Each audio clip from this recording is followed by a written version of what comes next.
네, 그 직장인과 문과생을 위한 수학교실 4기 돌아왔고요.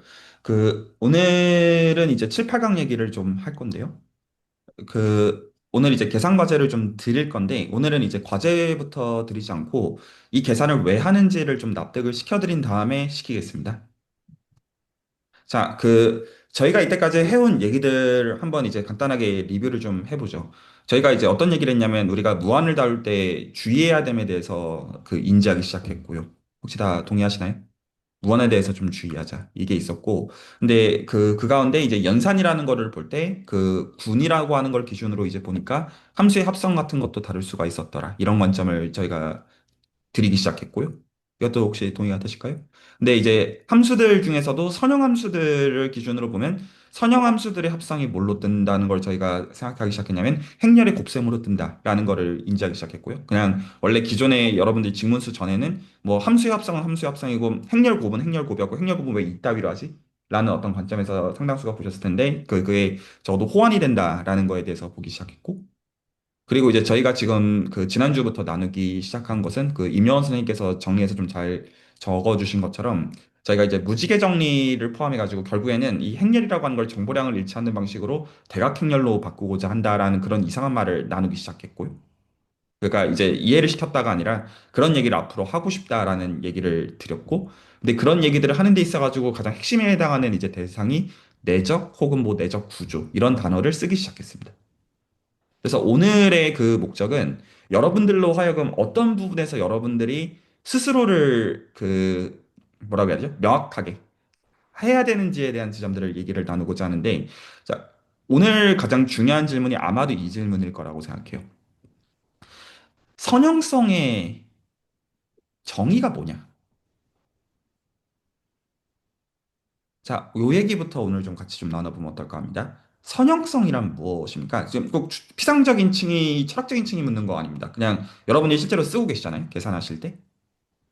동의하시나요? 선형성이라는 게 무엇입니까? 혹시 설명하실 수 있는 분들이 있으시면 충분히 들어보고 싶습니다. 익숙한 단어죠. linearity.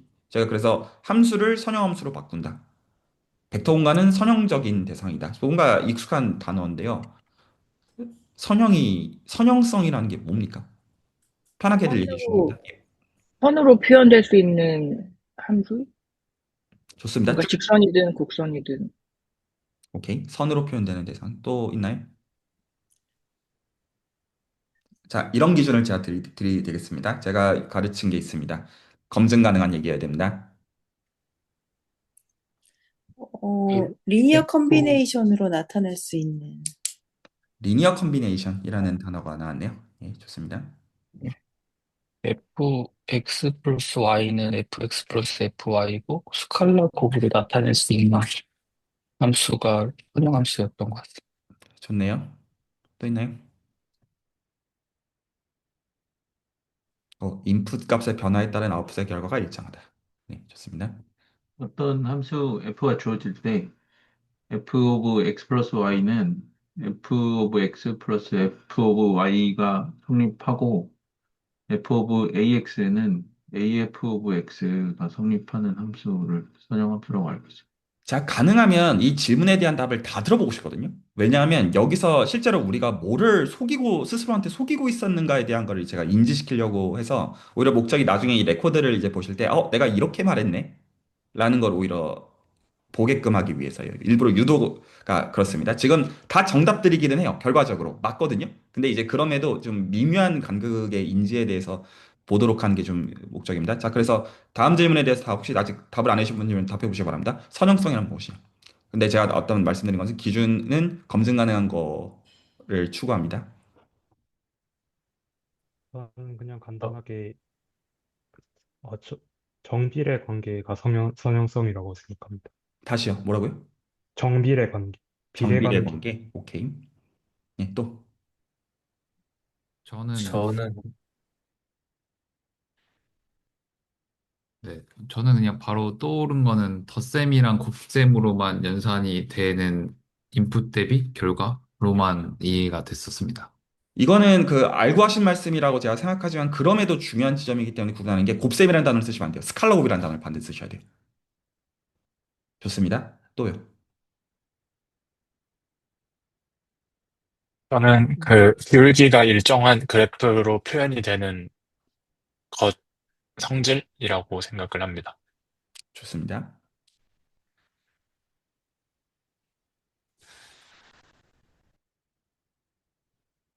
어, 저는 이제 어떤 A랑 B가 있고 함수를 가해서 FA랑 FB를 만들 수 있는데 여기서 어, 음, A랑 B의 연산을 했을 때 예를 들어 덧셈이라 하면 음, 그 덧셈을 하고 나서 F를 가하든 그러니까 FA 더하기 B든 아니면 함수를 가하고 나서 어, 연산을 가하든 그러니까 FA 더하기 FB든 둘이 똑같다고 했을 때 선형성이라고 생각합니다. 좋아요. 네, 또.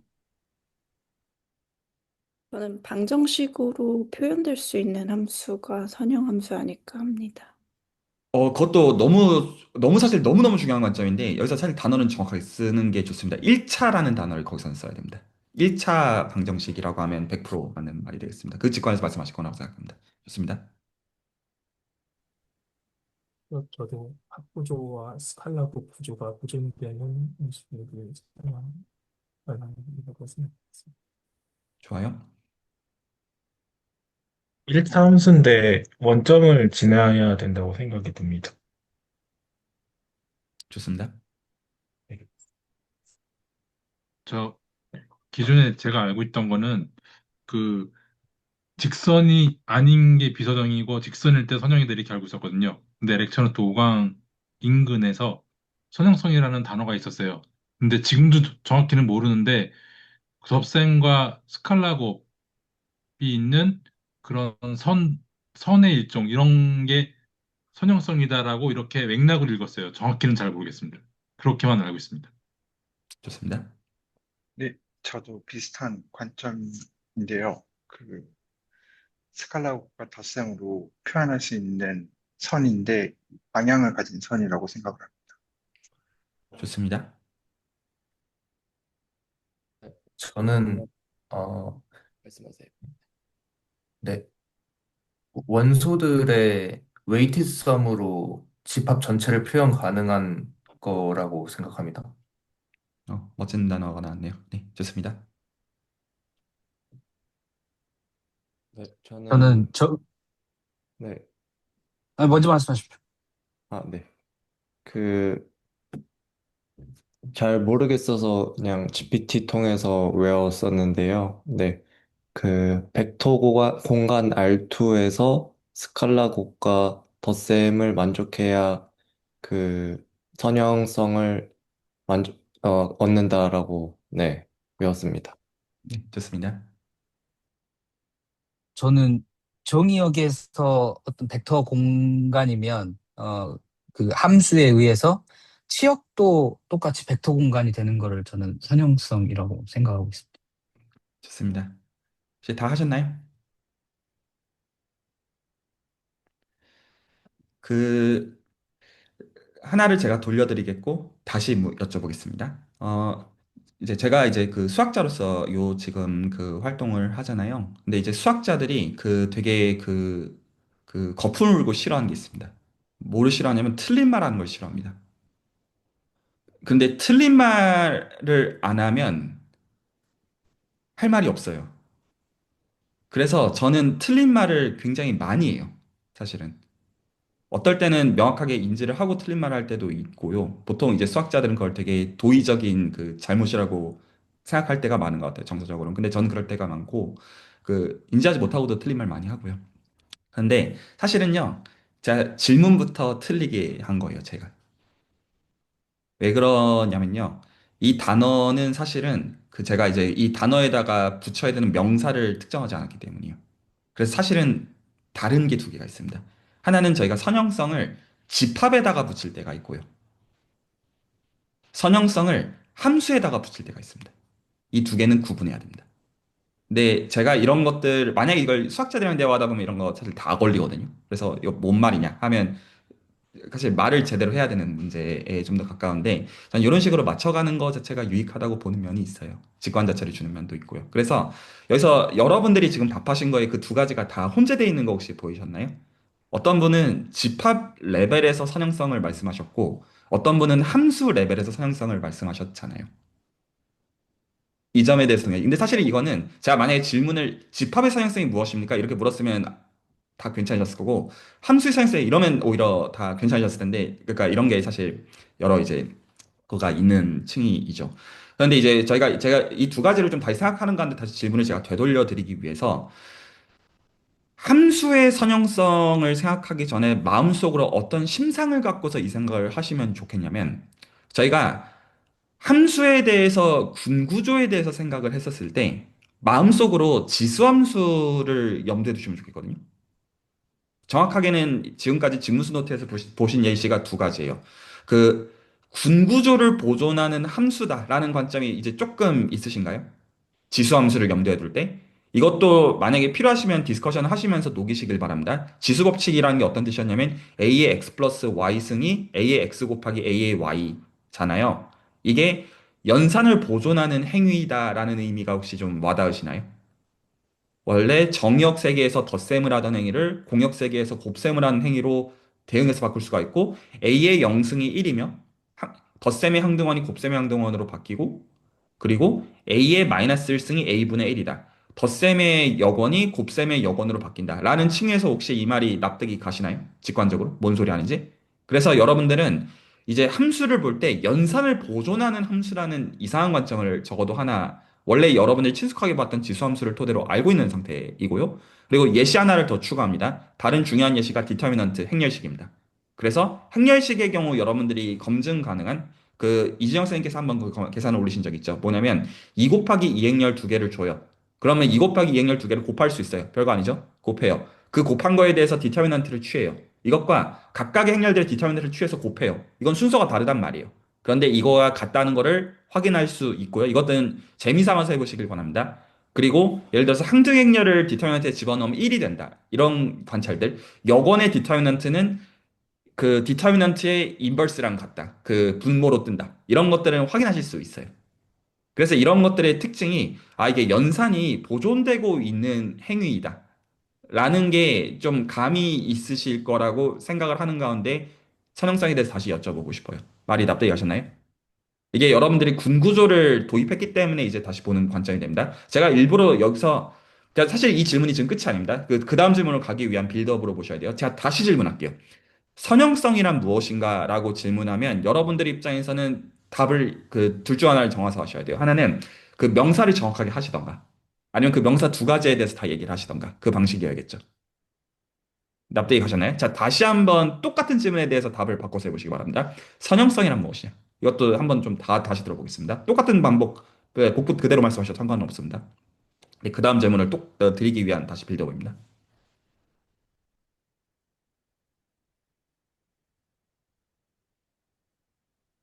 아까 함수는 제가 말씀드린 것 같고요. 그다음에 집합의 선형성이 무엇인지 생각해 봤는데, 그, 연산의 구조를 보존한다? 그러니까 항등원을 항등원으로, 역원을 역원으로 옮겨주는 거를 선형성이라고 말할 수 있는 거죠. 네, 쭉 듣겠습니다.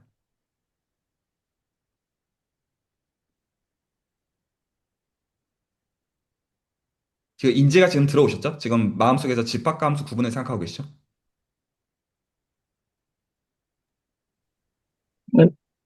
집합에 대해서는 아직 정확하게 정의하는 게 조금 어려운데, 연산의 구조를 보존한다는 게 선형 함수로 선형 집합이면 그 어떠한 것들이 선형 집합을 정의가 되면 그냥 그 점들이 그대로 옮겨가서 그 1대1 대응이 되는 그런 구조라고 생각이 들고, 함수로서는 그냥 그 방정식 형태로 스칼라 곱과 덧셈 혹은 그런 사칙 연산으로 덧셈 혹은 뺄셈으로 연결이 되는 1차 방정식 형태로 표현할 수 있나?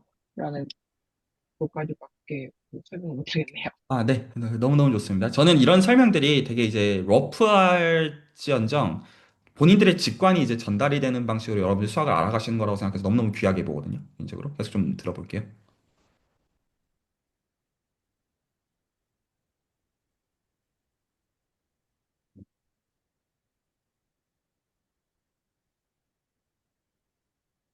선형성이란 무엇이야?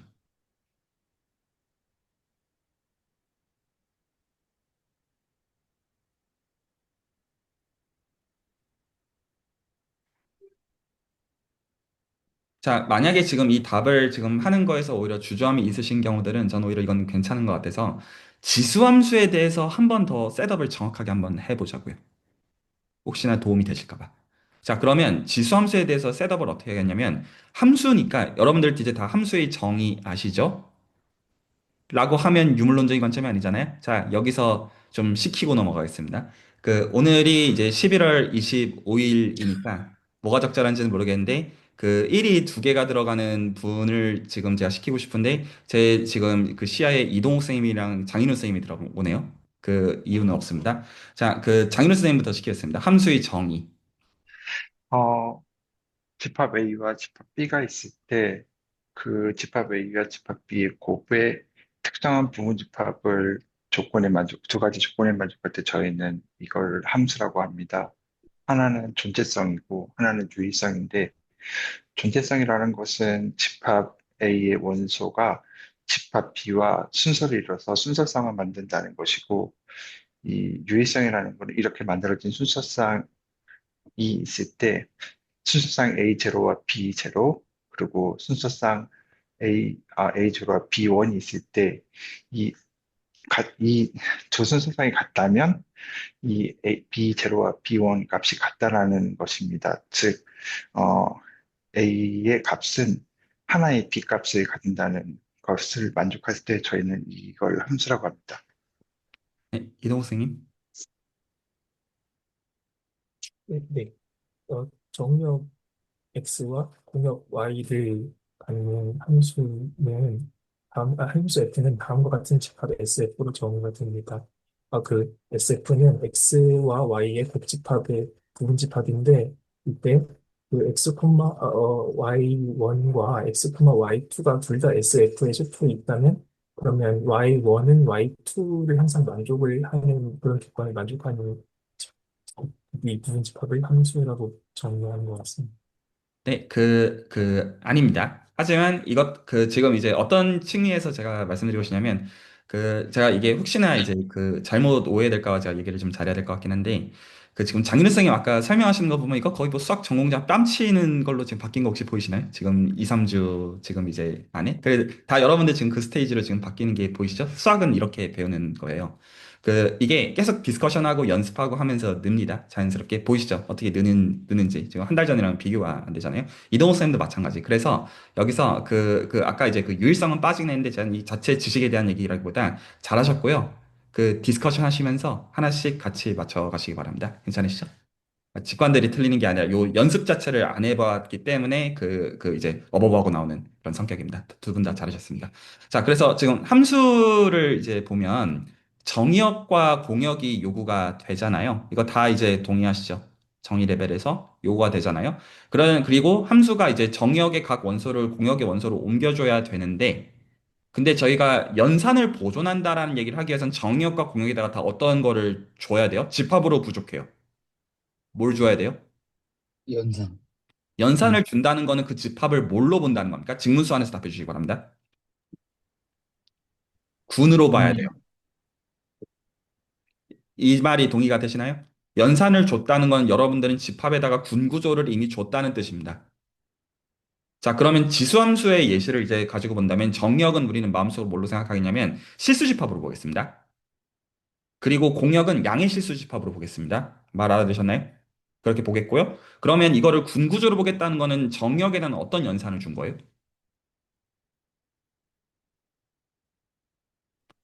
덧셈입니다. 덧셈인 거 직관적으로 괜찮으시죠? 공역에는요?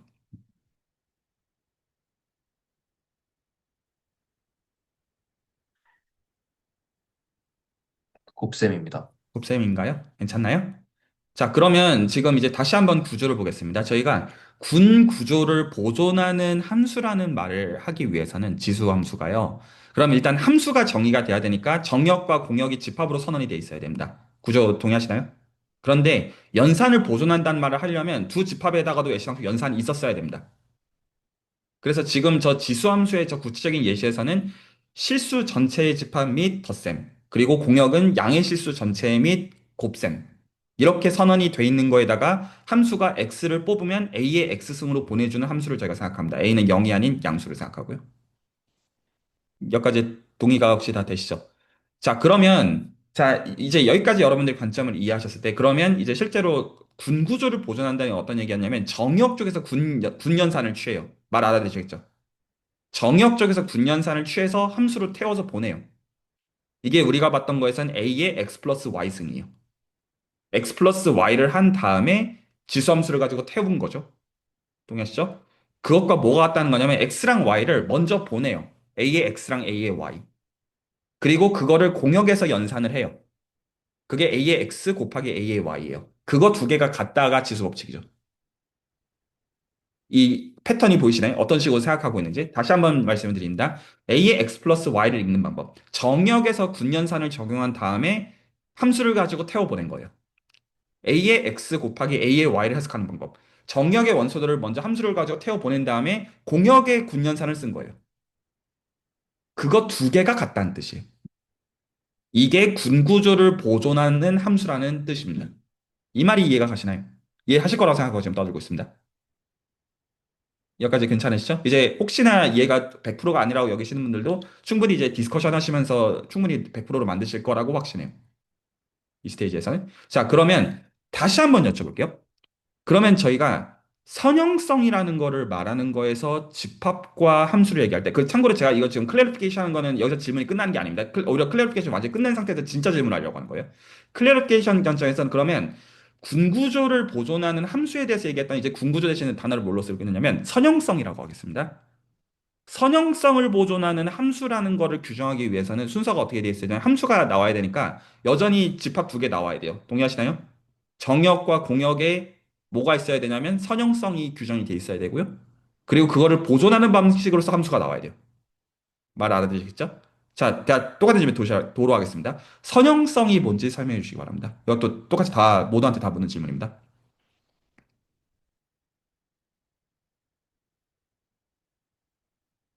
지금 이제 군구조라는 개념이 생기니까 어떤 식으로 선형성을 봐야 되는지가 보이게 되는 거예요.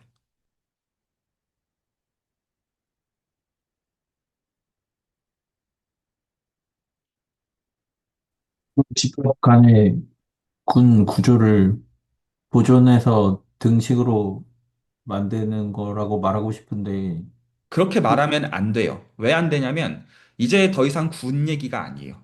집합에다가 뭘 줘야 돼요? 연산 두 개를 줘야 된대요. 선형성은 그러면, 맥락에서 얘기를 하는 거니까요.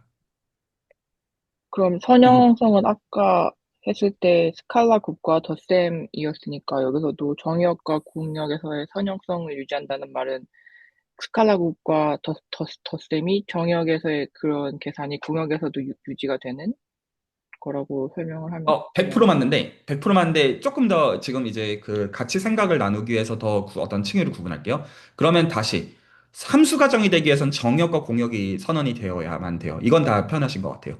그러면 정역과 공역에는 다 어떤 연산이 있어야 돼요? 선형 연산이 있어야 돼요. 둘 다. 이 말이 이해가 가시나요? 선형 연산이 있다는 거에서 이제 집합의 사용성이 규정이 되는 거죠. 뭐랑 뭐예요? 벡터 합과 스칼라 곱이에요. 이 단어도 정확하게 쓰셔야 됩니다. 이 형용사는 중요해요. 여기서.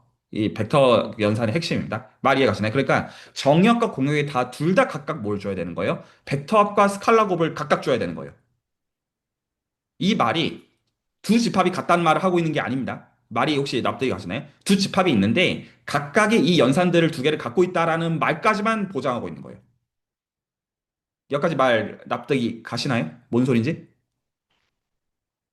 지금 말하는 게 지금 제가 말한 거, 방금까지 말한 거 다시 한번 얘기할게요. 지금 이제 함수를 세팅했는데, 함수를 세팅하기 위해서는 정역과 공역이 있어야 돼요. 그런데 저희가 선형성을 보존한다는 말을 하기 위해서는 정역과 공역의 각각 벡터 합과 스칼라 곱이 있어야 돼요. 여기까지 얘기한 거는 집합의 사용성 얘기인가요? 함수의 사용성 얘기인가요? 집합입니다. 집합 얘기. 집합인 것 같습니다. 동의가 되시나요? 군구조를 보존하는 함수를 얘기했을 때도 지수함수 한번 생각해 보세요. 그럼 우리가 먼저 뭐부터 깔고 가야 돼요? 집합 레벨에서 연산이 있는 거에서 출발을 해야 돼요. 군구조를 만족하는. 출발이 그렇게 갈 수밖에 없어요. 말이 혹시 납득이 가시나요? 정의역과 공역의 군구조가 있을 때 정의역의 군구조를 공역의 군구조로 옮겨주는 함수가 군구조를 보존하는 함수의 정의예요. 그 예시가 지수함수 및 행렬식이에요. 고쳐보실 수 있으시겠죠? 스스로? 괜찮나요? 자, 그러면 이제 뭐까지는 규정이 된 거냐면 집합이 선형성을 만족한다는 말은 끝난 겁니다. 그건 단순히 뭐예요? 집합에다가 뭐가 정의되어 있는 거? 벡터 합과 스칼라 곱이 정의되어 있는 게 끝이에요. 말 납득이 가셨나요? 집합의 선형성이란 이 두 가지 이외의 거가 나올 수가 없어요.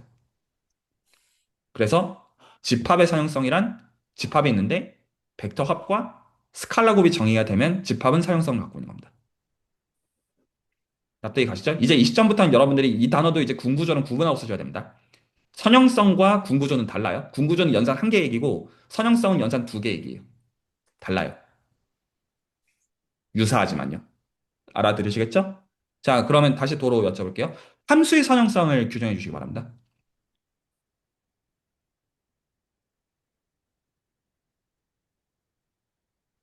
어, 정의역과 공역에서 각각 스칼라 곱과 벡터 합이 이제 만족이 되는 상황에서 정의역의 하나의 연산이 공역의 하나의 연산에 대응되는 집합을 말합니다. 함수를 말합니다가 좀 더 적합하겠습니다. 함수를 말합니다. 네, 좋은 직관들입니다. 이제 본인 그 외운 말로 하는 게 아니라 본인이 갖고 있는 심상을 얘기하는 방식으로 나오니까 이게 이해예요. 지금 이제 보면 두 집합에 각각 연산이 두 개가 있어요. 벡터 합과 스칼라 곱이 있어요. 그래서 선형성을 어떤 보존하는 함수라는 것은 이게 행렬입니다. 어떻게 정해야 되는 거예요? 정역의 벡터합을 공역의 벡터합으로 바꾸는 거예요. 그리고 정역의 스칼라 곱을 공역의 스칼라 곱으로 그대로 바꾸는 거. 이게 선형 함수고요. 똑같은 말로 선형성을 보존하는 함수고요. 똑같은 말로 행렬이에요. 이게 행렬의 정의예요, 사실은. 자, 계속 말씀드리지만 제가 지금 클래리피케이션 한 거는 지금 선형성에 대하니까 이제 아시겠죠가 아니라 진짜 질문을 하기 위해서 일단은 우리가 같은 페이지에 있어야 되기 때문에 이제 원래 지금 논증상 구멍이 없게 만드는 게 지금 목적입니다. 그 다음 질문, 진짜 질문을 하기 위해서. 여기까지 혹시 다 저, 알아들으셨나요? 네, 질문 주시면 됩니다. 그 혹시 집합에 그 벡터 합이 주어졌다는 게 집합의 원소들이 결국에 벡터라는 건가요? 저는 그 질문이 이해가 안 가요. 제가 집합에 벡터 합이 있다는 게 무슨 말인지 잘 모르겠습니다. 집합에 벡터합이 있다는 것은 덧셈 연산이 존재하여 군구조로서 이 군구조가 아벨군이 된다는 것으로 정의가 됩니다. 그거 질문하신 거 맞나요? 벡터란 벡터 공간의 원소를 지칭하는 고유명사일 뿐이에요. 네, 그런데 어떤 집합에 벡터 합이 주어진다는 게 그 집합의 원소에 대해서 벡터 합이 있을 수 있다는 거죠. 맞나요? 네, 끝까지 들어볼게요. 제가 어떤 포인트가 지금 혼동인지 모르겠어가지고. 저는 그 집합에 벡터 합이 주어진다는 게 뭔지를 잘 모르겠어요. 저는 그게 모른다는 게 무슨 말인지 모르겠어요. 그럼 제가 봤을 땐 시비 거는 것 같아서요. 시비를 걸었다는 뜻은 아닌데 지금 클래리피케이션을 하려는 층위가 저는 좀 잘못됐다고 보는 면이 있어요. 알겠습니다. 네, 그건 거의 1 더하기 1이 왜 2냐 이런 정도의 시비지만 제가 계속 얘기하는 게 글로 가면 안 돼요. 수학을 갈 때. 지금 구체적인 예시를 토대로 생각하고 계시지 않으시죠? 수학은 그렇게 배우면 안 된다. 수학은 말장난이 아니에요. 물론 벡터 공간이라는 게 뭐냐? 8가지 공류로 정의가 돼요. 그런데 그런 거에 집착하는 방식은 수학을 배우는 방식이 아니에요. 구체적인 예시가 있잖아요. 그거를 그리고 만족하는 룰로 정의가 된다는 걸로 왜 불충분하냐고 저는 오히려 되묻고 있는 거거든요. 자, 계속 볼게요. 자, 지금 그래서 선형성을 만족하는 함수가 뭔지가 규정이 됐다고 생각하는데, 혹시 여기까지 질문이나 코멘트 있으시면 듣고요. 요즘 제가 되게 단무지가로 그냥 제가 이해한 대로 한번 네. 말씀드려볼게요. 맞는지 한 네. 번만. 이게 집합이 관점에서의 선형성이 있잖아요. 그러면 그게 벡터합과 스칼라곱을 만족하는 두 개의 뭐 집합 정의역과 공역이 있는 거죠. 그런 관점인 건데, 그러면 함수 관점에서는 이런 거잖아요. 그러니까 벡터합과 스칼라곱을 같이 결합한 형태의 함수식이 등장을 하고, 이게 임의의 실수 a와 b가 ax 플러스 by는 그 무슨 식이 있었던 걸로 기억을 해요. 제 기억에. 그런 게 함수 층위에서의 그 선형성이다. 이렇게 이해하면 될지요. 아니요. 죄송합니다. 죄송할 필요는 없는데요. 그냥 단순히 아니에요. 자, 다시 이제 구분하셔야 되는 게 두 가지가 명확하게 설명이 되셔야 되는데, 아까 지수함수를 토대로 해서 군구조를 보존하는 함수라는 말이 설명 가능하게 혹시 디스커션을 지금 나누고 계신가요? 지금 팀이랑 하시고요. 그리고 그 관점에서 정역과 공역의 벡터합과 스칼라곱이 주어질 때 정역의 벡터합으로 저쪽으로 공역으로 그대로 옮겨주는 거, 정역의 그 스칼라곱을 공역의 스칼라곱으로 그대로 옮겨주는 거가 정의입니다. 네, 박전 선생님. 다른 게 아니고 그 선형 함수의 정의를 보면 양쪽의 벡터합과 스칼라블을 다 들고 있는데 선형성을 가지지 않은 집합 사이의 선형 함수를 말을 못하는 게 맞는 거죠. 이것도 제가 뭔 말인지 모르겠어요. 그러니까 아까 집합의 선형성과 함수의 선형성이 다르다고 말씀을 해주셨는데 그 집합의 선형성이라는 게 벡터합과 스칼라곱을 들고 있는 게 맞나요? 네. 네, 그러면은 그 선형성을 들고 있는 두 집합 사이에 벡터합을 벡터합으로, 스칼랍을 스칼랍으로 옮겨주는 걸 선형 함수라고 말씀을 하신 것 같은데요. 네. 예, 그런데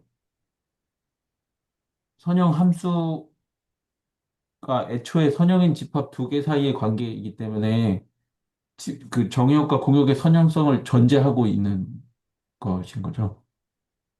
그게 지금 질문인가요? 질문하시는 예, 포인트가? 예, 예.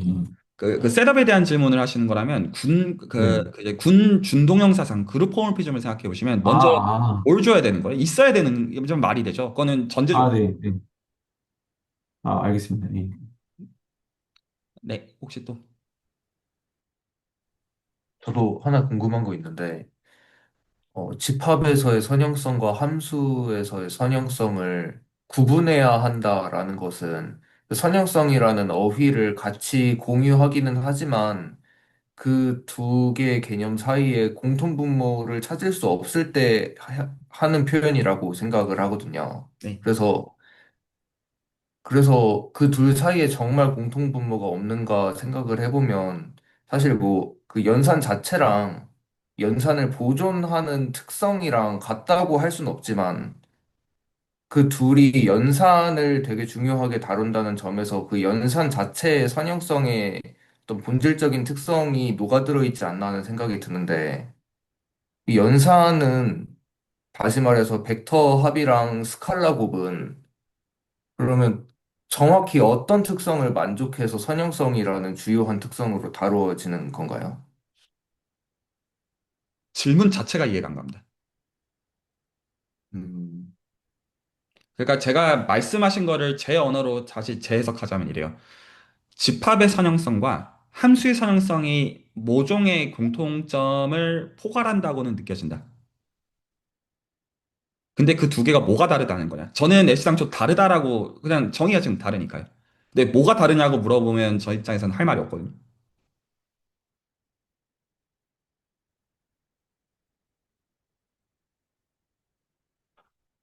정의 레벨에서 본다면 둘은 완전히 다른 얘기예요. 정의 레벨에서 집합의 상형성은 말 그대로 집합 자체가 벡터 합과 스칼라 곱을 갖고 있는 것일 뿐이에요.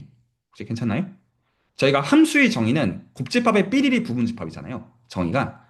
그 삐리리 부분집합이 모종의 선형성을 지금 우리가 생각하는 벡터합을 벡터합으로서 똑같이 가고 스칼라업을 이것 방식으로 정의가 된 굉장히 이상한 집합이 하나 더 있는 거잖아요. 굳이 수학적으로 말한다면. 이 두 개는 완전히 다른 거죠. 그냥 단순히.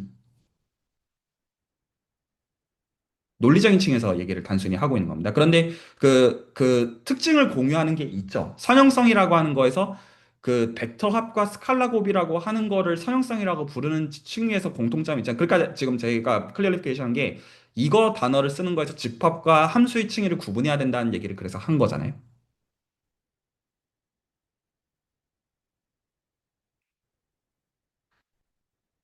네, 혹시 또?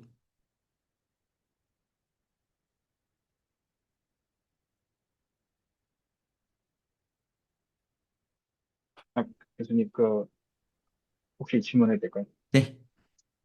네, 제가 함수의 선형성이랑 집합의 선형성을 듣고 이해를 했던 게, 그, 함, 집합 A가 있을 때 A에 들어있는 임의의 벡터 쭉 잡아서 그걸 연산을 시켰을 때, 벡터 합과 스칼라 곱에 대해서 선형성을 유지하는 게 이제 집합의 선형성이고, 그 다음에 두 함수 A와 B가 있을 때, A가 선형 집합인 상태에서, 벡터 합과 스칼라 곱의 연산에 대해서 선형 함수를 씌웠을 때, 그러면은 집합 B로 나와진 공역의 원소들, 예를 들면 fx와 fy가 B의 원소여서, 그거에 대한 스칼라 곱이 벡터 합과 스칼라 곱 연산을 만족하는 선형 집합이 나오는 것이 선형 함수다라고 좀 생각했는데 맞을까요? 네, 100% 맞습니다. 아, 감사합니다. 이게 생각의 층위를 잘 매치시켜야 되는데, 지금 이것도 조금 일부 필요가 있으신 것 같아서 언급을 하고 넘어갑니다. 말을 맞추실 때요. 마음속으로 구체적인 예시가 적어도 하나는 있으셔야 돼요. 그래서 마음속으로 알투나 이런 예시들을 생각하시면서 이것들이 어떤 것을 움직이는지는 생각을 하시면서 생각하시는 게 타당합니다. 수학은 말장난이 아니에요. 자, 혹시 또 여기까지 질문이나 코멘트 있으면 듣고요. 이제 여기서 진짜 질문을 하려고 지금 선형성이 뭐냐라는 것부터 지금 명확하게 얘기한 겁니다.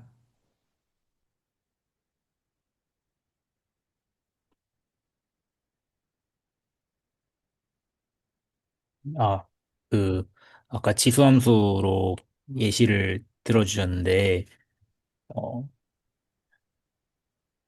실수집합 R에서 덧셈이 주어진 실수집합 R에서 이제 그 곱셈이 주어진 양의 실수집합 R로 갈 때 그 함수 fx를 뭐 a의 x승이라고 정의를 하면 fxy는 a의 x 플러스 y 승이고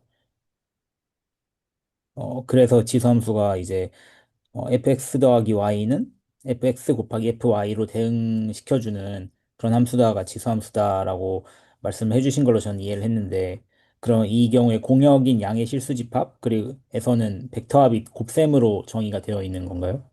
아, 좋은 지적인데, 훌륭한 지적인데, 군구조를 보존하는 함수와 선형함수는 다른 대상인 겁니다. 군구조를 보존하는 함수를 거쳐가지고 지금 저희가 선형성이라는 거를 그 다음 렌즈를 가지고 보고 있는 거예요. 그래서 두 개가 구조가 달라요. 군구조는 연산 한계에 대한 얘기예요. 집합이 있는데 연산 한계가 있어서 결합법칙 만족하고 항등원 있고 각 원소마다 여건이 있는 걸로 규정이 됐던 반면에 네. 선형성이라고 하는 거는 집합 레벨에서는 연산이 한계가 아니죠. 덧셈을 기준으로 교환이 되어지는 군 연산이 있고요. 네. 스칼라베가 있는 그런 두 가지 연산이 있을 때 우리가 집합이라고 지칭하는 게 벡터 공간이고요. 정의가. 네. 그래서 저희가 이 선형 함수라는 개념을 정의할 때는 군 구조를 보존하는 함수의 특징을 그대로 따서 새롭게 정의를 하고 있는 거예요. 그래서 연산이 두 개니 덧셈을 덧셈으로 옮겨주는 것, 스칼라벨을 스칼라벨로 옮겨주는 그러한 연산, 선형성을 보존하는 함수가 선형함수의 정의다라고 하는 층위에서 군 보존 함수로부터 오는 거라고 생각하는 수학적 연산 두 개는 다른 개념이라고 보는 게 타당하죠.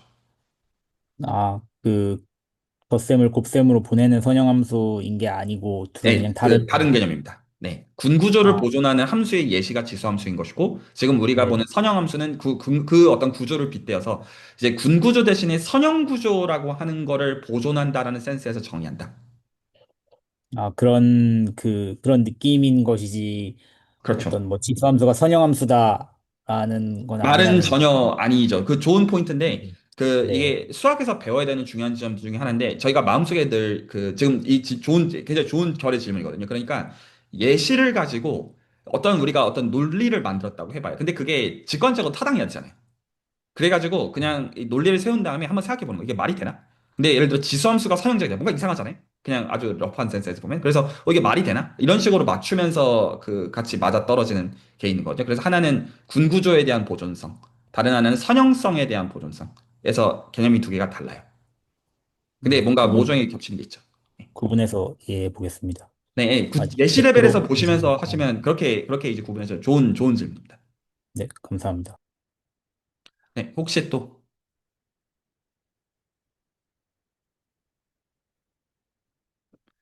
그, 자, 이제 요거를 가지고 제가 일강 얘기를 이제 반대로 해보려고 하거든요. 직문수 일강 얘기를. 자, 그러면 직문수 1강에서 여러분들이 초점을 맞췄던 포인트는 뭐가 있었냐면, 유한과 무한이 다른 애였어요. 혹시 이 지점이 동의가 되시나요? 유한과 무한이 다른 애잖아요. 자, 그러면 벡터 공간이라고 하는 거를 잘 한번 들여다보면, 예를 들어서 R2를 생각을 해보면, 마음속에 다 심상들이 있으시죠? R2에서 지금 선형성이라는 게 있잖아요. 선형성이라는 게 있다는 거는 R2의 임의의 원소는 A, B잖아요. 동의하시나요? A, B는 몇 개가 존재하냐면 무한개가 존재하죠. A랑 B의 선택지가 무한개니까. 근데 A, B는 몇 개로 만드는 게 분명히 가능하냐면 두 개의 벡터를 가지고 만드는 게 가능하죠. 이게 되게 묘한 얘기입니다. 임의의 선택지는 분명히 무한개거든요. 근데 선형 연산이 존재하니까, 즉 벡터 합과 스칼라 곱이 존재하니까 이 두 가지가 있으면 우리는 실제로 뭐랑 뭐만 있으면 다 만들 수 있냐면 1,0과 0,1만 있으면 다 만들 수 있어요. 이런 얘기죠. 1,0과 0,1 있으면 나는 여기다가 하나는 A, B 할 거고 하나는 B, B 해가지고 더 할 거야. 그러면 임의의 원소 나옴. 이 논리잖아요? 동의하시나요? 그러면 실제로 R2라고 하는 거를 아는 것은 우리가 이미 어떤 방법을 알고 있는 거예요? 이 연산을, 선형적인 연산을 가지고 유한계의 벡터만 아는 걸로 돌리는 법을 안다는 얘기예요. 이 말이 혹시 납득이 가시나요? 원래는 이 집합 전체를 하려면 이 임의의 원소들을 다 조사를 해야 돼요. 근데 그럴 필요가 없죠. 왜냐하면 우리가 이미 선형성이 만족이 된다고 말하는 시점에서 연산 두 개가 이미 있단 말이에요. 집합에. 그러면 지금 여기서 이게 그 성분이 총 두 개라는 것만 결정이 된 시점에서는 일반적으로는 뭐 n개 이렇게 규정이 된 시점에서는 끝난 얘기죠. 그냥 그 1,0, 0,1 이거를 어떻게 바꾸는지만 이 연산을 두 개를 가지고 얘기하면 끝나는 거잖아요. 그러니까 이미 여기서 어떤 포인트 보실 수 있냐면 유한을 가지고 다루는 것으로 이미 우리가 환원시켜 놨다는 걸 볼 수가 있어요. 이게 아까 어떤 분이 말씀하신 리니어 컨비네이션이라는 단어의 묘미예요. 리니어 컨비네이션이라는 단어에 이미 뭐가 들어가 있는 거냐면 무한의 대상을 유한으로 다루는 걸로 바꿔버리는 거예요. 이미. 그러니까 중요하죠. 그러니까 지금 선형성이라는 걸 지금 두 가지 연산을 얘기하는 거가 여기까지 혹시 납득이 갔나요? 이제 끝난 얘기 아닙니다. 자, 여기까지 납득을 가셨다고 생각하고 제가 질문을 하려고 하는데 네. 자, 그런데 여기서가 되게 묘한 포인트가 있어요. 자, 한번 여기서 생각을 한번 잘 해보시기 바랍니다. 우리는 분명히 무한개의 원소를 딱 두 개만 멱살 잡으면 끝나는 걸로 논증을 만들어 놨어요. 아, 이미 A, B에서 알고 싶어? 1,0과 0,1만 알면 돼. 이 말이에요. 어떤 전제하에서? 선형성을 만족하는 집합이라는 전제 하에서. 여기까지 혹시 동의가 되시나요? 자, 근데 여기서 간과하시기 좋은 점이 있어요. 이게 오늘 파고들어야 되는 점인데, 그러면 우리 다 안 거예요? 유한계로 떨어뜨렸잖아요. 이미. 1,0과 0,1만 알면 되겠네로 바꿨잖아요. 맞잖아요. 논리적으로. 그럼 끝난 거예요? 어떤 문제가 남아있을까요? 1,0과 0,1은 아세요? 이게 문제가 되는 거예요. 자, 이제 한번 생각을 잘 해보시기 바랍니다. 그리고 아까 혹시나 박강민 선생님께서 질문하신 포인트가 이런 이 질문에 대해서 엄밀하게 논증이 어떤 이제 그 규정이 되지 않는 거에 대한 거라면 타당한 면이 일부 있어요. 여전히 비판적으로 전 말씀드리지만. 자, 여기서 핵심은 이제 뭐냐면 이 무한계의 a, b를 1,0과 0,1만 알면 된다는 걸로 환원했다고 해서 끝난 얘기가 아닌 것은 1,0과 0,1도 알아야 끝이거든요. 아니에요? 이거 맞나요? 자, 그러면 한번 생각해 보시기 바랍니다. 지금 여기서 여러분들이 1,0과 0,1을 이미 안다는 전제를 깔고 있는 거랑 아닌 거에 따라서 어떻게 바뀌는지 한번 볼게요. 예를 들어서 1,0에다가 제가 2배를 할게요. 스칼라 배로. 그러면 뭘로 바뀌어요? 2,0으로 바뀌어요. 동의하시나요? 예를 들어 0,1을 3배를 할게요. 0,3으로 바뀌어요. 당연한 얘기죠? 연산 입장에서는. 그러면 하나는 2배가 됐다고 여러분 표현하실 거고 하나는 3배가 됐다고 하실 거잖아요. 예를 들어서 1,0에다가 4를 곱했어요. 스칼라배 가능하니까. 4,0이 됐어요. 여러분 4배가 됐다고 하실 거잖아요. 아무 문제 없죠? 그러면 4,0의 크기가 얼마예요? 1,0의 4배예요. 동의하시나요? 그게 그건 선형성이라는 뜻이에요. 네? 않나요? 뭐라고요? 모르지 않나요? 좋은 지적인데 그 전 아직 거짓말을 한 적이 없어요. 왜냐하면 내적은 선형적이기 때문에. 4,0의 크기는 1,0의 크기의 4배인 것처럼 여러분 생각하시잖아요. 1,0이라는 벡터가 있었어요. 4를 곱했어요. 4배 뻥튀기 된 걸로 생각하고 계시지 않나요? 자, 한번 생각 잘해보세요. 우리가 1,0의 크기를 정한 적이 있나? 만약에 1,0의 크기가 1이 아니라 2여도 이거 논리 다 성립하지 않나요? 1,0의 크기가 2야. 그러면 4,0은 그거 4칸 가가지고 8이라고 하면 왜 안 돼요? 문제 있나요? 0,1의 크기를 3이라고 해보세요. 그러면 그거에다가 스칼라의 2배한 거가 크기가 6이라고 하면 왜 안 돼요? 제가 지금 말한 거에서는 논리적으로 아무 문제가 없어요. 왜요? 우리는 1,0과 0,1의 크기가 1이라고 정한 적이 없거든요. 선형성에서. 언제 우리가 그런 룰을 정했어요? 덧셈과 스칼라베가 있다고 했지. 덧셈, 벡터 합과 스칼라 곱이 있다고 한 시점에서 여러분들이 크기를 정한 적이 있습니까? 우리는 그런 적이 없어요. 우리가 허용한 거는 연산이 2개가 있네까지예요. 합의한 건 거기까지밖에 없어요. 그러면 우리가 좋다. R2라고 하는 벡터 공간을 A, B 대신에 1,0과 0,1만 알면 나머지는 선형 결합에 의해서 다 결정이 돼. 말은 좋죠. 근데 그러려면 저희가 1,0과 0,1이 어떻게 거동하는지를 알아야 되잖아요. 근데 우리는 1,0과 0,1이 여러분이 지금 생각하시는 방식으로 X축, Y축 그려놓고 이렇게 생각했다고 할 수 있냐고요. 우리는 그런 걸 정한 적은 없어요. 예를 들어서 1,0이 조금 X축에서 이렇게 비껴나 있으면 왜 안 돼요? 그래도 선형성은 아무 문제가 없어요. 자, 혹시 여기까지 질문과 코멘트. 이게 인류가 2,300년, 기원전 3세기부터 19세기까지 속았던 선입견입니다. 그 말이 결국 평면이 아니고 그게 굽어져 아니에요. 있는 곡면 아니에요. 그런 아니, 거 우리는 아니에요? 평면 얘기하고 있는 거예요. 곡면 얘기하는 거 아니에요. 곡면까지 갈 거지만 지금 이 레벨은 평면 얘기예요. 왜 지금 평면이라고 하는 거의 수학적 구조는 벡터 공간 구조예요. 집합에다가 그 벡터 합과 스칼라 곱이 정의되어 있는 걸 우리가 평면이라고 부르거든요. 이게 벡터 공간의 정의예요, 사실은. 평평하다는 의미가 이미 그 안에 녹아 있어요. 그런데 그 평평한 거에서 우리가 언제 1,0과 0,1을 크기가 1인 걸로 이렇게 정한 적이 있냐고요. 크기가 하나는 2고 크기가 하나 3이면 왜 안 되죠?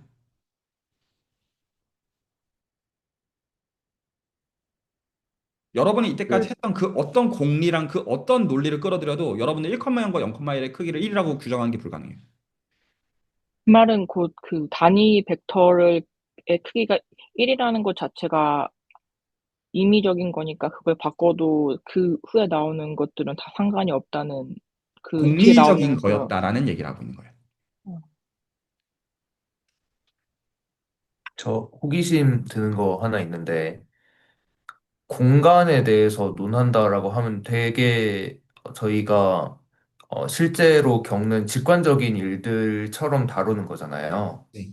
그러다 보니까 좀 호기심이 드는 게 있는데, 그 만약에 두 벡터가 같은 방향을 가리키고 있다고 설정을 해도 아무 문제가 없는 거잖아요. 그렇죠. 근데 그렇게 되면 서로 다른 원소인데도 그 저희의 직관으로 해석을 했을 때 공간상에서 같은 지점을 가리키게 될 수도 있는 건데 그 경우에는 두 원소가 같다라고 보는 건가요? 그 그거는 모양새는 좀 다른 다르다. 얘기예요. 그거는 그 선형성이라는 걸 가지고 우리가 다 만들었다고 해서 그거는 뭐 그냥 단순히 논증의 문제인데 그 이제 수학적으로 포멀하게 얘기할게요. 베이시스가 정해지면 기저가 정해지면 그 기저로부터 선형적으로 결합으로 표현할 수 있는 원소는 유일하게 존재해요. 그래서 지금 말씀하신 상황이 안 생겨요. 이건 논증상 그것들을 이 구조를 수학적으로 만들 때 배제를 해요. 그래서 그 다른 선형 결합을 이용해 가지고 똑같은 원소를 표현하는 방법이 없어요. 하나밖에 없어요. 그런 일은 중복이 생긴 일은 수학적으로 허용이 안 되고요. 단순히. 그거는 수학적으로 공격할 수 있는 지점이 많은데 그냥 단지 논증상 불가능해요. 괜찮나요? 그런 이상한 패설로지컬한 상황은 만약에 그 벡터 공간에서 그런 일이 생기면 제가 사용돼서 그렇게 중요하게 생각하지 않을 거예요. 적어도 이 레벨에서는 그런 일은 생기지 않아요. 네, 말씀하시죠. 어떤 벡터 스페이스의 내적 함수를 정의했을 때, 그러면 선형성을 두 개 들고 있다고 말할 수 있나요? 아니요. 지금 그거는 전혀 다른 얘기인 게 그 오해하면 안 되는 게 그 세팅에 대한 얘기예요. 내적이 정의가 되는 집합이 아니라 벡터 공간이에요. 아, 벡터 공간이란 말한 시점에서 선형성은 정해져 있어야만 돼요. 그 정해져 있는 선형성을 기준으로 해가지고 내적이라는 게 그 선형성에 호환되도록 정의가 되어 있는 것일 뿐이죠. 그럼 내적은 선형 함수고 벡터 스페이스에 내적은 주어지는 건 선형함수가 아니에요. 선형성. 정의가. 내적은 실수 위해서는 정확하게 바이리니어예요. 그건 그냥 단순히 정의를 확인하셔야 되는 문제예요. 내적은 선형함수가 아닙니다. 정의상. 자, 어쨌거나 지금 내적을 얘기하고 있는 게 아니고요. 제가 지금 말하고 있는 거는 단지 어디까지 내적 얘기하기 전 레벨을 얘기해요. 제가 지금 묻고 있는 것은 우리가 선형성이라는 단어를 썼을 때 이제 여러분 선형성이 뭔지 이해하고 계세요? 집합 함수 레벨에서? 거기서 우리가 언제 1,0이 크기가 1이라는 거를 0,1의 크기가 1이라는 걸 언제 합의한 적이 있느냐? 이 질문하고 있는 거예요. 1,0의 크기가 2고 0,1의 크기가 3이어도 아무 상관없지 않나요? 벡터합 잘 정의되지 않나요? 스칼라별 잘 되고요. 1,0의 크기가 2라고 해보세요. 왜 3배의 뻥튀기가 하면 크기가 6이면 왜 안 돼요? 제가 지금 말한 건 수학적으로 아무 오류가 없습니다. 맞는 말이에요. 이 선입견이 이해가 가시네. 왜 우리가 1,0을 언제 1이라고 했냐고요. 선형성을 얘기했을 때.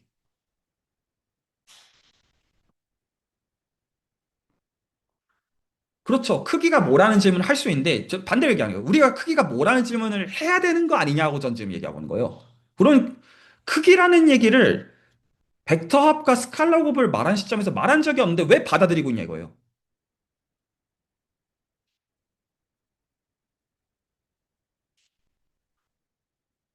뭐 그렇게도 말할 수 있겠습니다. 자, 지금 하는 말이 자, 그럼 여기서 더 깨야 되는 게 있어요.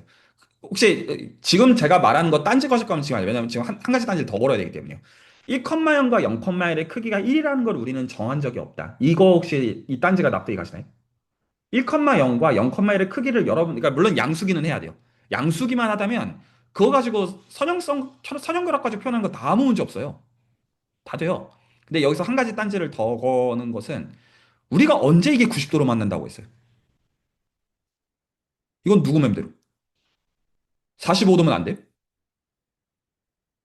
45도에도 아무 상관없거든요. 예를 들어 0,1이 45도만큼 비어 있다고 해도 이거 여러분 다 돼요. 생각하시는 거. 왜 안 돼요? 135도여도 돼요. 왜 90도여야 돼요? 언제 우리가 그런 걸 정했죠? 그래서 지금 보면 어디에 무한이 숨어 있냐면요. 이게 되게 트리키한데 R2라고 하는 A, B의 그 무한가제 선택지를 1,0과 0,1로 돌려놨으니까 다 끝난 것 같지만 끝난 얘기가 아니에요. 1,0과 0,1을 보는 방법엔 무한 가지 방법이 있어요. 뭐를 정해야 되냐면 1,0과 0,1이 만드는 뭐를 정해야 되는 룰이냐면 평행사변형을 정해야 되는 룰이에요. 여러분은 지금 그 1,0과 0,1이 만들어낸 평행사변형을 정사각형이라고 생각하고 계시는 거예요. 그게 여러분이 배웠던 컨벤션이기 때문에. 이게 유클리드 원전의 생각 방식. 이게 평행선이 만나지 않는 세계의 방식. 그런데 제가 지금 말하는 거는 선형성을 허용한다면 만약에 1,1과 0,1을 가지고 평행사변형을 아무렇게나 만들어 보세요. 그래도 여러분이 생각하는 선형 연산인 벡터합과 스칼라베에 아무 문제가 없어요. 그 이 평행사변형을 뻥튀기 해주면 돼요. 다 돼요. 그러니까 어디가 공리로 자리 잡게 되는 거냐면 나는 1,0과 0,1이 만드는 평행사변형을 이걸로 할래가 공리가 될 수밖에 없는 거예요. 이 부분이 미신적인 거예요. 이게 많은 엔지니어들이 오늘날도 여전히 미적분학을 이 전제를 가지고 받아들이는 거가 문제가 돼요. 오늘날도 고등교육을 많이 받으신 분들 포함해서.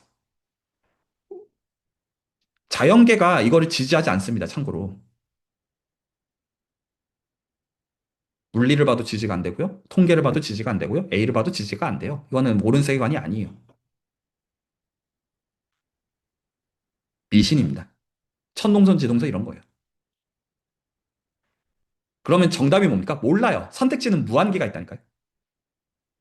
그래서 그 중에서 뭐를, 어떤 구조를 찾아야 되는 건지가 중요한 문제가 되는 겁니다. 무한의 영역에 대한 거예요. 그래서 1,0과 0,1이 만들어내는 게 정사각형이다라고 하는 것을 이거를 포멀하게 뭐라고 하는 거예요? 이거를 유클리드 기하라고 부르는 거예요.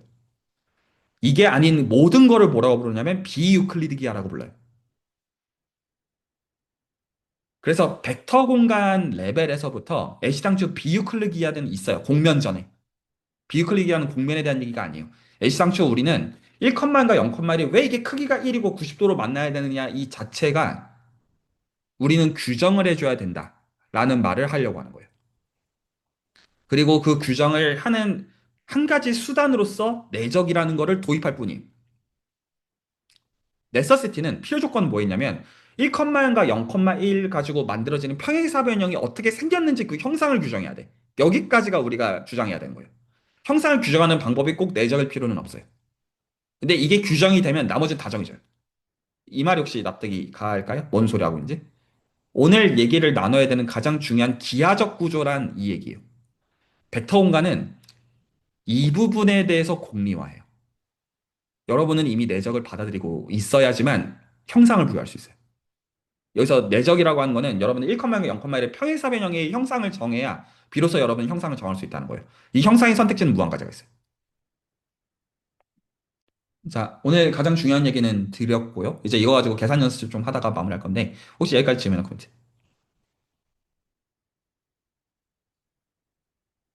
네, 그 역사적으로는 이러해요. 몇 가지만 예를 든다면 그렇게도 말할 수 있어요. 크기랑 각도를 잘못 정하기 때문에 공리화됐던 가장 대표적인 그 이제 얘가 언제 들어오냐면 이것도 19세기에 참 많은 업적들이 있었어요. 근데 그 중에 하나가 맥스웰 방정식이고 직문수 후반부 노트에도 맥스웰 방정식에서 다룹니다. 다변수 비적분학 얘기를 할 때. 그런데 어떻게 간단하면 그 맥스웰 방정식이 파동 방정식이거든요.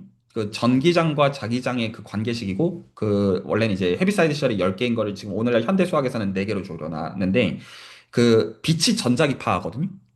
근데 전기장과 자기장이 수학적으로는 맥스웰 방정식 따라야 되거든요. 근데 맥스웰 방정식이 파동 방정식이에요.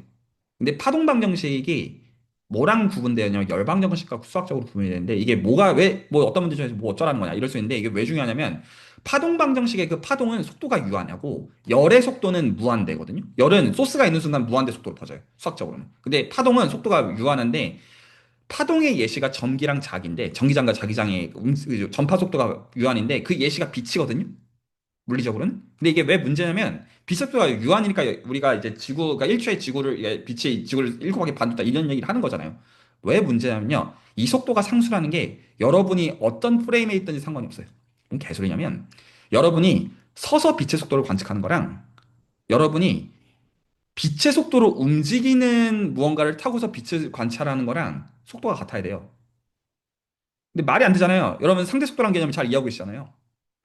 기차를 타고 있을 때 느끼는 속도랑 앉아 있을 때, 서 있을 때 느끼는 속도가 달라야 되는데 빛의 속도가 맥스웰 방정식을 가지고 보면 언제나 유한한 상수예요. 말이 안 되잖아요. 무한이면 무한대 플러스 1이면 받아줄 수라도 있는데.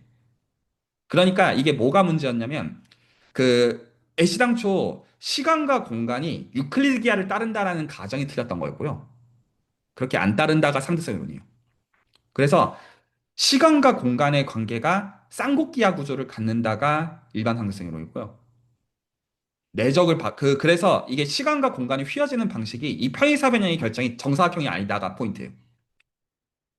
이게 내적을 바꿔야 됐었던 역사적으로 중요한 한 가지 예시가 되고요. 오늘날의 예시들로는 기본적으로 통계학적 모델의 구조, 로보틱스에 쓰이는 구조, AI 쓰이는 구조, 뭐 기하적 구조, 양자역학 이 모든 것들이 있어가지고 상등행렬은 찾아보기도 힘들어요. 아, 죄송해요. 그 유클리드 기하는 찾아보기도 힘들어요. 답이 아닌 거예요, 단순히. 그냥 인간의 오해라고요. 그랬으면 좋겠다라는 그냥 말도 안 되는 희망상. 아니라고요. 그래서 지금 이게 근데 하여간 굉장히 이 선입견이 깨지는 것은 오래 걸렸죠. 그래서 이제 수학에서 저희가 이게 1컴마인가 0컴마일이 정사각형인 거를 수학에서는 우리의 마음의 고향으로 여겨요. 모든 게 편안한 세계관.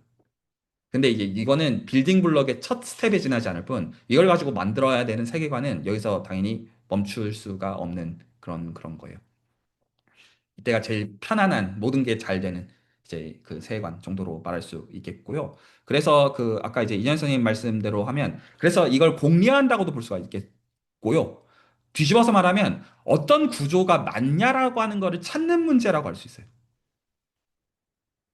그래서 역사적으로는 100년 전에 시간과 공간이 서로가 꼬여 있구나. 쌍곡, 내적이, 이제 이 평행사변형이 다르게 생겨야 된다는 거 한 다음에 실제로 이제 실험으로 이제 관찰이 된 건 오늘날 우리 시대까지 와서 관찰이 됐죠. 수학적으로는 이 평행사변형이 정사각형이라는 거 아닌 걸 안 거가 아인슈타인의 업적인 거예요. 정확하게는 아인슈타인은 리만과 이제 그라스만의 수학을 갖다 쓴 것뿐이에요. 좀 더 정확한 워딩을 쓴다면. 네, 박전 선생님.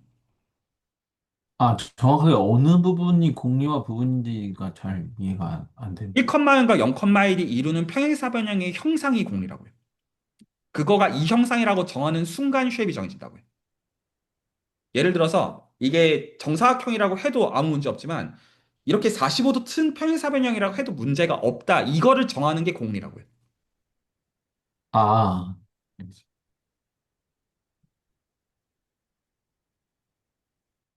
자, 혹시 또 다른 질문이나 코멘트 있으면 듣고요.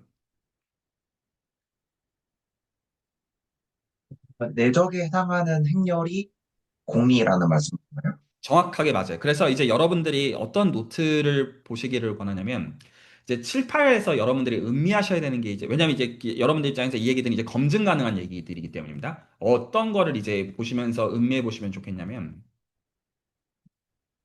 지금 요 계산들 제가 이제 해보라고 한 것들은 검증해 보시기를 권해드립니다. 여러분들이 수학적인 문해력에 도움이 많이 될 거예요. 근데 그것과 별개로 어디가 공리냐면 여기가 이게 내적 파트거든요. 여기서 이렇게 쭉 풀면 이렇게 나와요. 여기가 평행사변형이에요. 여기가 1,0의 크기 제곱, 여기가 0,1의 크기 제곱. 이 두 개 사이의 각도를 정하는 파트인데 여기 이 행렬을 정하는 이 룰이 그래서 지금 보면 이걸 항등 행렬로 정할 때가 여러분들이 뭐 배웠던 이제 소위 이제 다프로트 케이스지만 그럴 필요가 없다. 이 얘기를 하고 있는 거예요. 그래서 그 8번 강의에서 핵심이 뭐를 바꾸고 있는 거냐면 여기를 바꾸고 있는 거예요. 그래서 예시 1번이 이거 보이시나요? 예시 룰이. 그래서 이게 항등행렬일 때가 이게 유클리드 기하이고 이제 그거를 룰을 바꾸고 있는 거예요. 이렇게 바꾼 게 이제 뭐냐면 1의 크기를 루트 2로 둔 거고 0,1의 크기를 루트 3으로 둔 거예요. 그리고 예시 3이 이제 뭐도 섞은 거냐면 각도조차도 이제 더 이상 90도가 아니게 바꾼 거예요. 지금 요 직문수 하시면서 어떤 개념을 이해하시는 게 지금 가장 중요하냐면 지금 제가 말하는 게 이게 뭔 소린지 이해하시는 것만으로도 굉장히 큰 득이 된다고 보셔야 돼요. 지금까지는 내적 쓴다고 하면 내적 무조건 다 프로덕트. 아마 혹시나 지금 중고등학생들 가르치시는 분들 그렇게 아마 실질적으로 생각하고 계시요 아니에요. 그 부분이 무한계 선택지를 2300년 전에 골동품으로 줄이고 있는 거예요. 그래서 오늘 얘기를 정리하면 1,0과 0,1이 만드는 평행사 변형이 거기서 사실 생각을 이거 굉장히 인류 입장에서 어려운 생각이었던 거죠. 이 평행사 변형이 꼭 정사각형일 필요가 없다라는 걸 발견하기까지가 굉장히 어려운 관찰이었다. 그런데 이걸 한번 이제 깨기 시작하니까 가우스도 이 관찰을 말하고 싶어 하지 않았어요. 알았지만. 그 메인스트림이 아니었다는 얘기예요, 당시에. 근데 이제 이게 한번 깨지고 나서 지금은 이제 이거가 너무너무 중요한 수학이 되어 있어요. 이게 상대성 이론과 양자역학을 만들어내는 것뿐만 아니라 그냥 물리적으로 그런 것뿐만 아니라 그 뭐 여러 결에서 이 중요함은 이제 이루 말할 수가 없어요. 그래서 이제 이 지금 직문수 후반부에서는 뭐에 대한 얘기하냐면 이 평행사 변형을 이제 어떤 걸 가지고 그냥 수학적으로 단지 정하고 싶냐면 선형성을 보존하는 방식으로 내적으로 정해요. 그러면 크기랑 각도를 논하는 게 편하거든요. 단순히 편의성의 이유가 더 커요. 꼭 그래야 되는 건 아니에요. 꼭 내적으로 정해야 되는 것도 아니에요, 사실은. 근데 내적을 가지고 정하는 게 스탠다드고요. 그래서 그 내적으로부터 우리가 어떻게 기하적 구조를 결정하느냐 이런 얘기가 지금 직문수에서 끝까지 해야 되는 얘기에 해당하겠어요. 자, 오늘 얘기는 일단은 여기까지이고, 그래서 이걸 검출하는 도구가 고유치랑 고유벡터거든요. 자, 그래서 이제 이 시점에서 슬쩍 넘어가는지 아셨겠지만, 다시 계산 연습을 하고 오늘은 마무리 짓습니다. 자, 계산 연습하기 전에 여기까지 혹시 질문이나 코멘트 있으면 듣고요. 네, 이재현 선생님.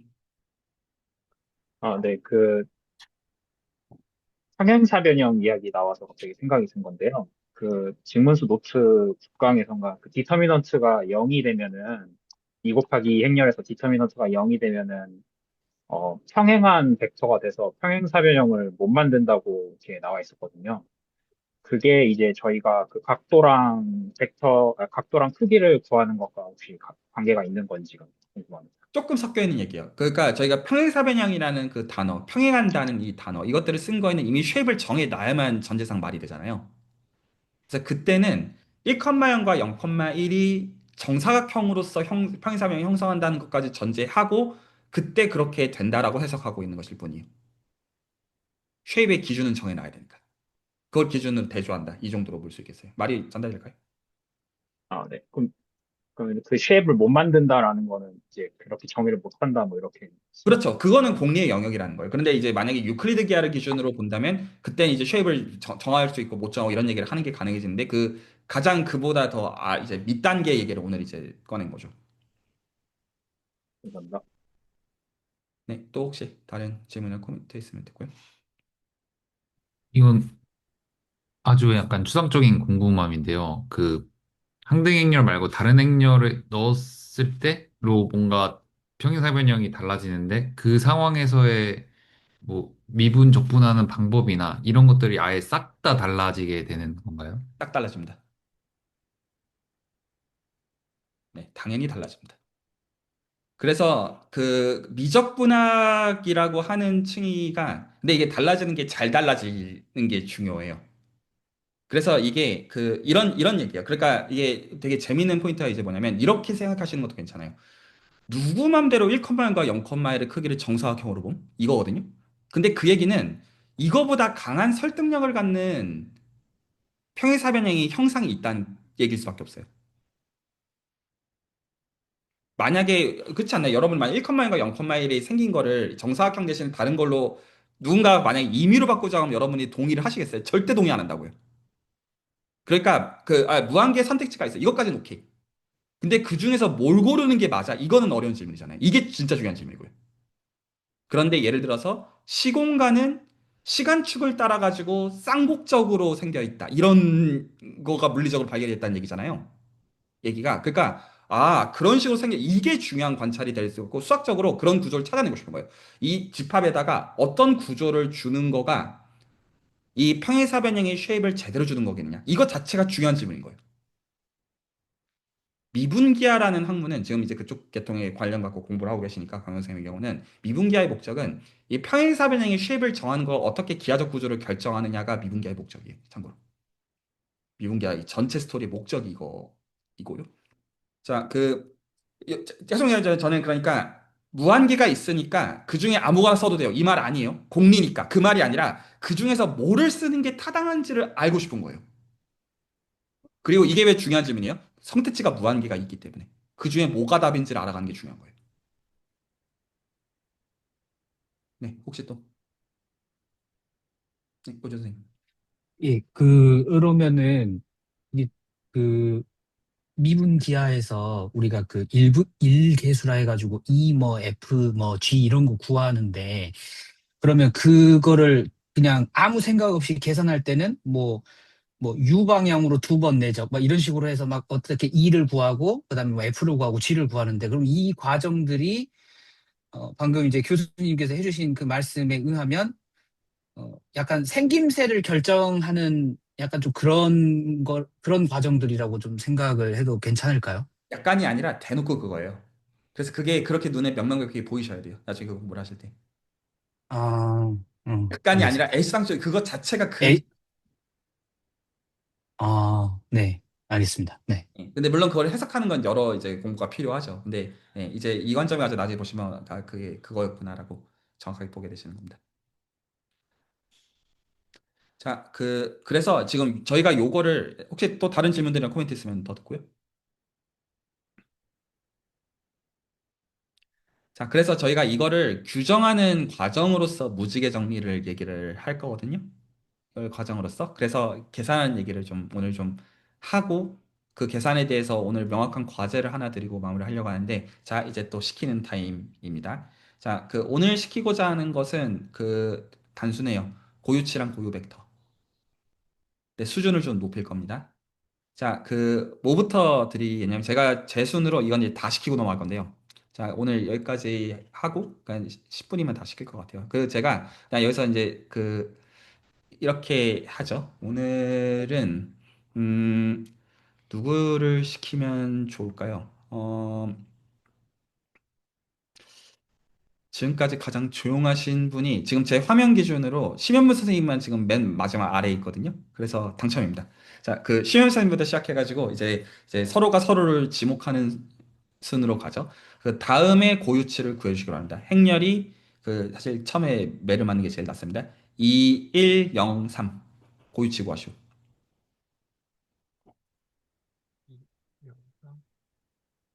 2 마이너스 t, 3 마이너스 t 이퀄 0이니까 t는 2, 3이요.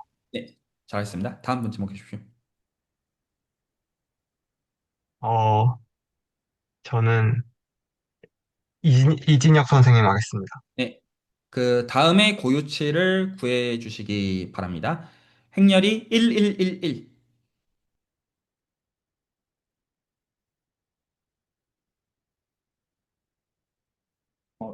0이랑 1, 0이랑 2입니다. 훌륭합니다. 다음 분 지목해 주시기 바랍니다. 저는 강성훈 선생님 하겠습니다. 네, 다음에 대해서 답해 주시기 바랍니다. 행렬이 회전 행렬일 때, 코사인 세타, 마이너스 사인 세타, 사인 세타, 코사인 세타일 때 고유치를 구해 주시기 바랍니다. 실수에서는 존재하지 않습니다. 훌륭합니다. 의도하긴 했습니다만. 네, 그 다음 분 지목해 주시기 바랍니다. 문준호 선생님 하겠습니다. 네, 다음에 대해서 답해 주시기 바랍니다. 이거는 로봇에서 너무 중요합니다. 똑같은 질문입니다. 회전 행렬이 있습니다. 코사인 세타, 마이너스 사인 세타, 사인 세타, 코사인 세타에서 아까 강선 선생님의 답변을 따라서 실수에서는 고유치가 존재하지 않지만 복소수에서는 존재합니다. 이거 얼마일까요? 사실 못 알아듣겠어요. 네, 요거가 여기 계신 분들께 다음 주까지 과제입니다. 자, 그래서 수순이 이제 투 스텝인데요. 제가 다음 주에 이렇게 질문을 하겠습니다. 회전 행렬 어떤 유도하는 거 제가 시켰죠? 노트를 따라가지고 보시라고 시켰고요. 그거 디테일을 물어보겠습니다. 그것과 왜 회전 행렬이 질문이 되게 단순해요. 되게 생긴 거 이상하지 않나요? 코사인 세타, 마이너스 사인 세타, 사인 세타, 코사인 세타 이상하잖아요. 왜 이거냐라고 할 때 할 말이 있어야 됩니다. 자, 싫어하는 설명 얘기합니다. 그거 삼각형 붙이시고요. 이거 이렇게 빼면 돼요. 노노노. 그거 원하지 않은. 노트 있는 방식을 원합니다. 이게 가장 직관적일 거라고 생각하거든요. 그래서 설명할 줄 알아야 되고요. 자, 그랬을 때 코사인 세타, 마이너스 사인 세타, 사인 세타, 코사인 세타의 고유치를 실제로 계산해 보시기 바랍니다. 이거 중요해요. 이 계산. 이거 다 엮여 있거든요. 오일러 포뮬라 포함해가지고. 그래서 이 계산을 실제로 해보시고 이제 제가 물어보면 나눠주시기 바랍니다. 특히나 크리에이터 분들은 꼭 해보시기 바랍니다. 이 모든 과정들 중요합니다. 이게 제가 이제 책 작업의 과정에서도 요거는 좀 말씀드리고 싶은 게 지금 사실 이제 행렬들이 계속 빠지는 시대를 지금 10대들이 살고 있어서 회전 행렬은 보기가 갈수록 어렵고요. 그리고 이제 이 회전 행렬 가지고 이제 복수 가지고 계산해야 되는 거 보기가 어렵고 오일러 포뮬라도 그러해서 크리에이터 분들은 꼭 해주시기를 권해드립니다. 자, 오늘 얘기는 요 정도 정리를 하고 싶고요. 그 고유치랑 고유 벡터를 구하는 거를 토대로 해가지고 이제 무지개 정리를 가지고 지금 이 내적이랑 이 모든 얘기들 녹이는 얘기들 같이 할 거거든요. 그 여기까지 이제 얘기하고 나면 이제 드디어 증문수가 절반으로 옵니다. 나머지 절반은 뭐에 대한 얘기냐면 이 내적을 토대로 해가지고 그러니까 물론 이제 미적분학 얘기를 좀 해야 돼요. 미적분학 얘기까지 한 다음에 이 내적과 미적분학을 가지고 우리가 뭘 할 수 있느냐. 수학은요 이게 전부입니다. 분야를 막론하고요. 미분, 적분, 내적을 가지고 선형대수 지금 R2에서 다룬 이게 수학 논문 이게 다예요. 이게 전부인데 이제 요것들을 이제 보시고 나서 이 직문수를 이제 다 이수하신 시점에서 다른 수학들을 이제 보시면 너무 다르게 느껴지시면 좋겠어요. 그리고 오늘만 해도 제가 되게 칭찬해드리고 싶은 것들이 지금 선형성 이런 개념들을 설명하실 때 단순히 어떤 노트에 있는 거 확인하는 개념이 아니라 내 직관을 가지고 설명하려 하는 그런 게 생기시지 않습니까? 이제 직관들이 생겨나가고 있는 그런 좋은 반증이라고 생각합니다. 오늘 얘기 여기까지고 혹시 질문이나 코멘트 있으시면 혹은 감사항 있으면 듣고 오늘 마무리하겠습니다.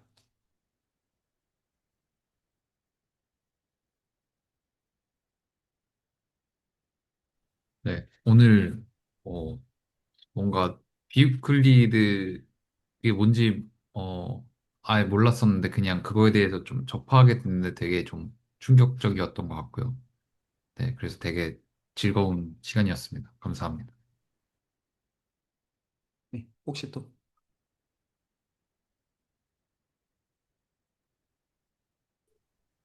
저도 그 집합에서 이 성형성에 대해서 정의를 보고 읽긴 했었는데 왜 그렇게 나와야 되는지에 대해서 이해를 못했었는데 이걸 설명을 해주시는 거에 좀 이해가 잘 되는 것 같습니다. 네, 좋습니다. 꼭 좋은 얘기 안 하셔도 됩니다. 여러 이제 불편한 감상들 나누셔도 좋습니다. 저는 직문수 내용이 점점 커져서 너무 힘듭니다. 그거는 정상입니다. 저는 아까 어떤 분이 말씀하신 것 중에 그 군구조에 대한 선형성과, 아니지, 군구조에 대한 보존성과 선형성에 대한 보존성이 다르다 이런 얘기를 하셨는데 그런 부분을 이해를 바로 제대로 못해서 어떤 거를 좀 더 해봐야 될지 그런 게 고민입니다. 그거는 너무너무 이런 것도 너무 좋은 질문입니다. 세 가지의 시를 다 확인하십시오. 하나가 지수함수 다시 뜯어보시고요. 디스커션 하실 때 지수함수 그리고 행렬식 자체를 군구조 보존함수로서 볼 수 있는 관점에 대해서 생각하시기 바랍니다. 그러면 이건 어떤 얘기냐면 정역은 뭘로 줘야 되냐면 디터미넌트 함수로 봐야 되기 때문에 정역은 역행렬이 있는 2 곱하기 2행렬의 모임을 주십시오. 정역은 그러면 역행렬이 있는 2 곱하기 2행렬의 모임은 군이 됩니다. 곱셈을 기준으로 군이 되고요. 공역은 뭘로 잡으시냐면 0이 없는 실수 전체에다가 곱셈을 주십시오. 그러면 이것도 군이 됩니다. 그래서 이쪽 군을 저쪽 군으로 연산으로 옮겨주는 것으로서 행렬식을 바라보시는 거가 두 번째시고 지문수 노트에 있습니다. 그것도 한번 살펴보시고요. 그리고 세 번째가 이제 선형 함수, 그러니까 행렬 자체가 오늘 이제 다룬 이제 선형성의 정의. 그래서 행렬 이제 벡터합으로 스칼라곱으로 옮겨주는 층위에서 또 보시면 좋을 것 같습니다. 이 세 가지 예시를 다 살펴보시고 특히나 세 번째 경우는 군 보존이 아닙니다. 이거는 선형성 보존 얘기입니다. 그래서 그냥 비교해 보시면 도움이 될 거고요.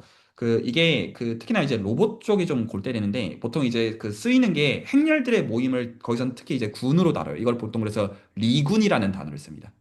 그래서 실제 대상들은 행렬들의 모임인데 근데 이제 실질적으로는 그것들을 이 군 구조를 가지고 다룬 거가 이제 지금 이제 로봇 공학에서 스탠다드이다. 공학 사이드에서. 네, 혹시 또 다른?